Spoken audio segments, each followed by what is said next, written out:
Ky takim i 14 shtatorit të vitit 2023 mbetet akoma i fundit mes liderëve të Kosovës dhe Serbisë në dialogun për normalizimin e marrëdhënieve. Sikurse më 2024, Bashkimi Evropian nuk arriti t'i bëjë bashkë në një tavolinë Albin Kurtin dhe Aleksandar Vučićin as gjatë vitit 2025. Në këtë mënyrë, tër viti është shpenzuar pa takime të nivelit të lartë, në të cilat do të mund të diskutoheshin çështjet problematike mes vendeve. Protestat e vazhdueshme antiqeveritare në Serbi në njërën anë dhe blokada politike 9 mujore në Kosovë në anën tjetër, vlerësohet se ndikuan mes tjerash që mundësia vetme të mbeteshin kryenegociatorët. Sinjalet e para negative u dhanë qysh në fillim të vitit. Më 15 janar, në Bruksel dështoi takimi i parë inaugurues i Komisionit të Përbashkët Kosovë-Serbi për të zhdukurit. Kosova e akuzoi Serbinë për dështimin, duke thënë se refuzoi të merrte pjesë, pavarësisht dakordimit 2 javë më herët. Ndërsa Serbia përmendi si shkak aksionet e asaj dite të policisë së Kosovës për mbylljen e institucioneve paralele serbe në 10 komuna. Këto zhvillime po ndodhnin derisa emisari Miroslav Lajçak po kalonte ditët e fundit të mandatit të tij si ndërmjetësues i dialogut. Ndër vite, liderët e Kosovës e kanë kritikuar Lajçakun për qasje të pabalancuar në dialog dhe për rreshtim me raste ka Serbia. Ndërkohë, nga një shkurti në këtë pozitë, Lajçakun e pasoi Peter Sorensen.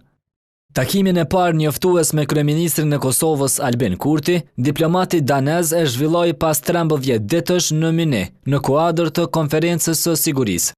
Atje, Kurti ia bëri me dije Sorensenit se për të ecur përpara në dialog, nevojitet që Serbia ta nënshkruajë marrëveshjen bazike të Brukselit dhe aneksin e saj, si dhe të dorëzojë kryeterroristin Milan Radojčić. Një muaj pas këtij takimi në Gjermani, Sorensen vjen në Prishtinë, në kuadër të vizitës së tij të parë në mandatin e emisarit evropian. Në takim, presidentja Vjosa Osmani ia tregoi vërejtjet për draftin e statutit evropian për asociacionin e komunave me shumicë serbe, si dhe kërkoi heqjen e masave ndëshkuese të BE-s ndaj Kosovës, derisa njëjtë veproi edhe Kurti. Kurse Sorensen tha se prioritet për të do të jetë të siguroj takime mes përfaqësuesve të Kosovës dhe Serbisë. Më pas vetë palët, sipas tij, janë ato që do të vendosin për kompromise potenciale. Pas 17 marsit, emisari Sorensen u rikthye në Prishtinë më 24 prill, por këtë herë takoi vetëm kryenegociatorin Besnik Bislimi, i cili deri në fund të vitit doli të jetë bashkëpunëtori kryesor i tij në Kosovë për dialogun. Kështu, Sorenseni më 2 qershor ftoi takimin e parë në Bruksel në nivel kryenegociatorësh, por takimi që ishte planifikuar të jetë 3 palësh dështoi dhe u zhvillua vetëm ndërmjet 2 palëve, Sorensenit si përfaqësues i BE-s dhe Besnik Bislimit si kryenegociator i Kosovës.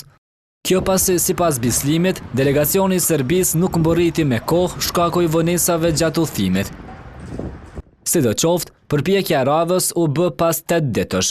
Përfundimisht më 10 qershor, Bislimi dhe Petković zhvilluan takim 3 palësh me ndërmjetësimin e Sorensenit, por dallimet dolën shpejt në pa. Kryenegociatori serb Petar Petković tha se kishte insistuar në themelimin e asociacionit, kurse kryenegociatori kosovar Bislimi akuzoi homologun e tij për deklarata të rreme. Sipas Bislimit, Petković ishte pajtuar të mos e keqpërdorte konferencën për media, për të thënë çështje që nuk janë adresuar gjatë takimit dhe për të mos shtrembruar përmbajtjen e diskutimit. Pas këtij takimi, diplomati Sorensen u kthye sërish në Prishtinë më 6 gusht për të diskutuar me presidentën dhe kryeministrin në detyrë lidhur me zbatimin e marrëveshjes së Ohrit.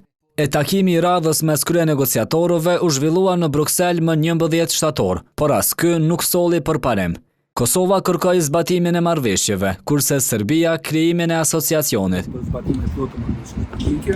Me që as kësaj radhe nuk pati rezultate, Sorensen mori sërish rrugë për në Prishtinë dhe gjatë takimit me kryenegociatorin Bislimi më 22 tetor, ky i fundit i kërkoi ndër të tjera të trajtohet me urgjencë çështja e personave të zhdukur me dhunë.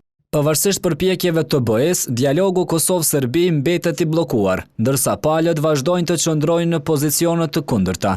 Në secilin prej takimeve gjatë vitit, udhëheqësit kosovar i kërkuan Bashkimit Evropian që t'i largonte masat e saj ndëshkuese ndaj Kosovës, që i kishte vendosur në verën e vitit 2023, pas tensioneve në veri. E në dhjetor, Brukseli njoftoi se ato do t'i heqë plotësisht në fund të janarit, pasi e vlerësoi si arritje transferimin e qetë të pushtetit lokal nga shqiptarët tek serbët në komunat veriore. Dužnost članova Skupštine opštine. U to ime čestitam.